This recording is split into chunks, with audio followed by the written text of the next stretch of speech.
Hello everybody, FranklinthorpGamer here. Hi, Billy Mays here. No, okay, I'm here with Metroid Prime 2, and I'm going to be doing a low percent run, so let me brief you on that really quick. Recently discovered, the new lowest percent that you can complete this game with is 7%. And now, I don't think that I can personally do 7%, because I don't know everything that I have to do for 7%, and it seems pretty insane. So, I'm going to make an attempt to get like a single-digit percentage, but, and if I can't, then I'll try for something lower than 14%.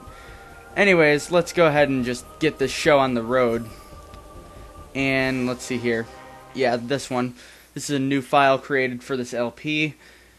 And let's do this thing, pretty much. Okay, so if you're somebody who wants to know the story of Metroid Prime 2, well, go watch another LP because of the fact that this isn't for you, because in the midst of space, Josh skips cutscenes in this game, too. And actually, the first sequence break we're going to do is probably the most major one in the game, and, or one of the most major ones, like, not in terms of all the stuff you have to do for it, but in terms of what the result of it is, and what I'm exactly, like, skipping, and what I'm breaking in the sequence. And that would be where I potentially, well, not potentially, just, I just avoid losing all of my items. Now you all know Metroid. I mean, you lose your items in the beginning of the game. Well, there's been recently discovered a glitch that you can use to avoid losing your items in the beginning of the game. Warning though, if you're gonna try this, it could possibly crash your game, and that's one of my worries about this recording, is it's gonna crash the game. And what you have to do is, okay, now I noticed that I opened that door, walked into that room. Now look at the top right hand corner, the mini map. Notice that the map is still focused on that room. Now what I'm going to do is I'm going to like cower in the corner in the fetal position, screaming rape here, and I'm going to turn over and look at a specific part on the wall. Now I did it wrong already, but I'm just going to attempt again. You have to keep the mini-map on that room, and you have to look in a specific spot like that. And now what you have to do is you have to do some sort of weird shenanigans to go ahead and get the ball to move all crazy and spastastic like that, and I know that's not a word, but I think I already did it right. Let's see here. What do you know? I did. Okay, what you need to do is you need to basically get it to stop moving. Now, if you look at it, it's like, holy shit, what the fuck is going on with that? Yeah, I know, it's really weird, huh? Now, what I want to do is I want to sit here for like 50 seconds. I may or may not make you sit through all of this, but yeah, this is basically what you have to do. And, if you, well, I just fucked it up. Okay, that's great. You have to hold your control stick in a specific area. It's okay. We fixed that. Alright, yeah, I'll probably cut out till we get there. Actually, you know what? No, I'm going to talk, and I'm going to say, basically, you have to keep it on the minimap, get there, and if you're not stuck, it didn't work. And basically what's going to happen is this. Look at the center core of the morph ball. Now pay close attention to that center core, that glowing white area. Now, if you haven't seen this glitch, you're going to think, holy shit, what the fuck? Because this isn't going to make any sense at all. And from what I know, this is what they call the infinite speed glitch. I'm not exactly sure why. Infinite speed or boost or something. I'm not exactly sure why. But whatever. It allows me to avoid losing my items in the beginning of the game, which is pretty good. And yeah, see, that's what happens. Like, what the hell, man? Okay, so you get out of there, and you have to go back into this room to, like, load a map or something. Yeah, if you get hit, you get that, like, red slash. And you have to be very careful of where you go, because notice that everything disappeared, and those red slashes happened because we majorly, like, quote-unquote, broke the game. So, I mean, apparently it can't handle you being a little white orb. So anyways, here's what makes no sense to me. You have to go in between these crates, and now this is the part that could crash my game. And what I have to do is you have to sit in between these crates and very, very lightly press up on the control stick and then do a quick boost. I did it wrong, but you could try on other crates in the room too. Okay, heading back over there, just another word of warning. Do not unmorph, okay? If you unmorph, then there's like a rainbow of colors that goes across your screen. It's really weird. Anyways, come on, let's try this again and hopefully succeed. Did it crash our game? Nope, we succeeded. That's how we know we succeed, is we see that really weird area right there. And now after we sit here and watch that for a while, we drop down like this. Like this. Alright, and there we go. Now, if you're experienced with moving around in the secret world, which is what this is, and you could either jump, then that's pretty good. I can't really do much of that. I know that you can jump in certain sections, but I'm not good at it at all. So, I can pretty much only jump onto this one little ledge right here, and that's basically it. So the rest of the way I'm going to float, and what I mean by floating is if you look very, very, very, very, very closely, you can see that Samus is moving upward very slowly. And so what I'm going to do here, because this usually takes roughly 12 minutes, so what I'm going to do is I'm going to go ahead and just sit here and wait. And, oh, by the way, your shots can still make it to, the other parts of the room. And, look, there's the hole we jumped down to go ahead and, activate that little cutscene showing Samus jump down into a hole. And that's the door where we started. And, look, we just shot that door. See, it's not glowing blue anymore.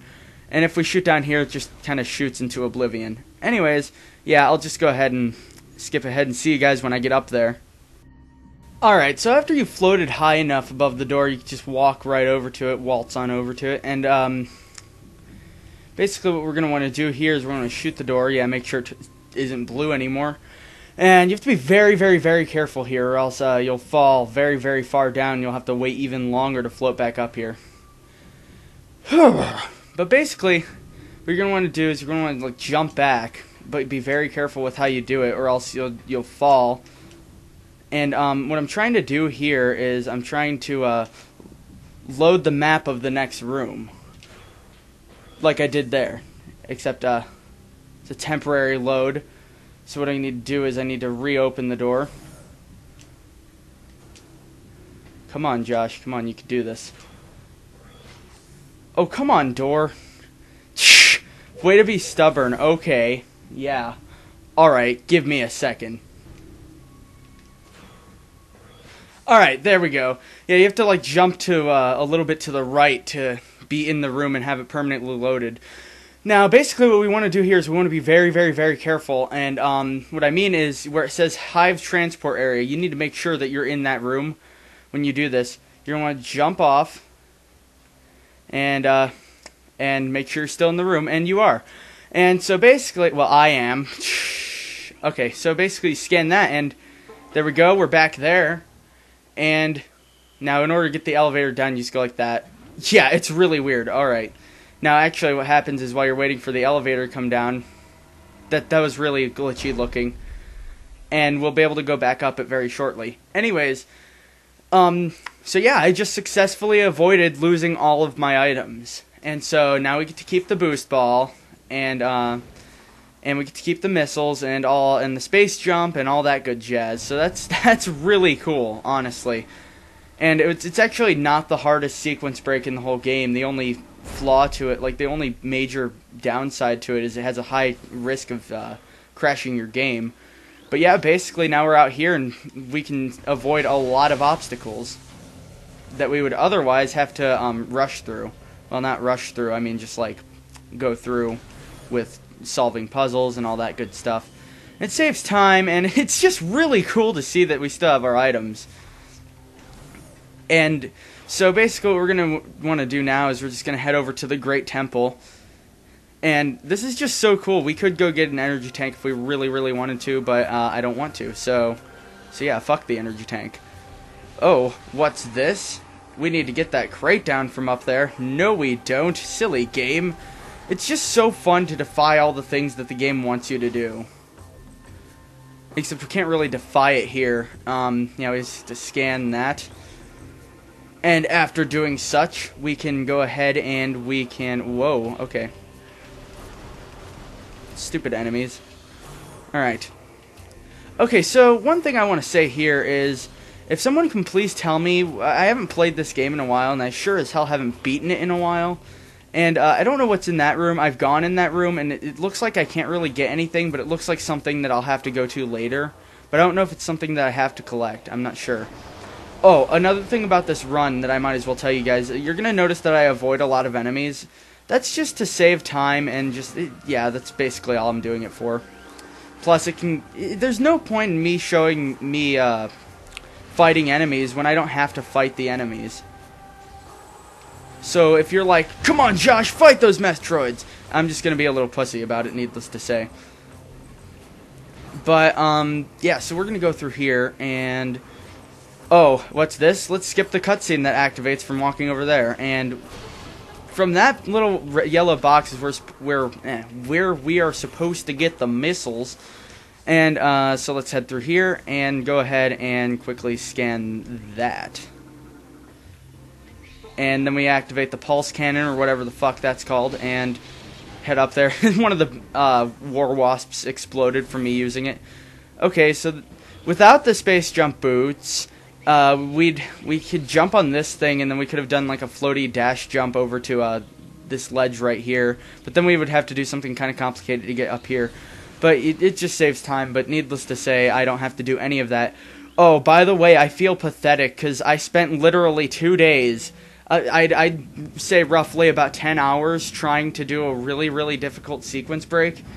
And needless to say, right after I figured it out and right after I got it down, this is one of the worst fails ever. Right after I got that down, after spending like 10 hours trying to get it down, and it's later on in the Torvis bug, but basically, after I finally got it down, what happens is I see that Miles SMB releases a video showing that you can avoid losing all of your items. And the point of the sequence break that I'm talking about is you have to do some really complicated stuff so that you can go fight the Boost Guardian and get the Boost Ball, because you need the Boost Ball. But the game was like, well, Miles was pretty much like, fuck you, and pretty much just posted that video right after I got that down and completely rendered all of my practice useless. Alright, so what are we going to do here? We're not going to fight the enemy. We're just going to jump right over that. Yeah, we can do that. And what's funny is you can see through it as if there's no gate there and they can't hurt you. The gate's still existent. It just doesn't look existent from whatever side you're looking at it through. Well, looking into it through. Anyways, let's go ahead and head over here. Which didn't finish scanning. Alright, cool beans. Cool beans brosif. And here's where we're going to go meet the, whatever they're called here. I actually knew their names up until now. Oh yeah, Luminoth, I think. But needless to say, we're going to completely skip the whole story. What I mean by that is he pretty much just explained the conflict of the game. And I'll just brief it right here. I'll give you guys a briefing of it. Basically, Samus was sent here by a distress signal thingamajig, and then she gets here and realized that dark creatures attacked here with a cutscene that we skipped earlier that we totally actually didn't even activate, that I told you about. And basically, she gets here, and then she sees these warning signs and stuff, and she sees those dark creatures, so she investigates and heads through here a bit, and then she talks to that guy.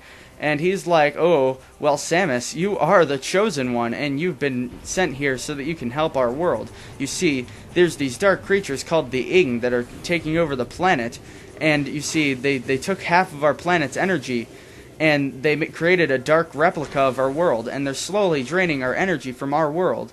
And soon there will be a completely dark aether, and it'll be a completely dark world, and there will be no existent regular world of this. And the Ing will rule everything, and there will be no Luminoth people at all, if that's what they're called. And basically, yeah, so, and he's like, oh, you're the chosen one. Of course I am. How original. And so you have to go ahead and save his world. You have to rock his socks. You have to camper his shenanigans. That one didn't even make any sense. But does it matter? No. No, it doesn't. Do I make sense? No. No, I don't. Alright, so basically we're just going to want to head through here again. Oh, and when I said that I'd avoid a lot of enemies, yes, that means that you're going to see me in morph ball form a lot. Because it's a much faster way of getting through. Hello, Crate. Jumping over you. Okay, and the door goes down. And we head through here where we actually begin heading over to our first area, which would be the Agon Wastes. I'm pretty sure that's pronounced Agon, but I've heard it pronounced differently, and I'm just going to say Agon because I'm cool. And so basically we're going to head over there already. Yeah, that was fast, huh? You know how Metroid Prime took 21 parts for me to do because of the sequence breaking? Yeah, expect this to take less. due to all the cutouts and stuff I'm doing, and due to all the major sequence breaking. Like, somebody commented saying, oh, so Metroid Prime 1 was like, oh, cool, sequence breaking, and Metroid Prime 2 was like, holy fuck, sequence breaking. Yeah, that's pretty much how it is.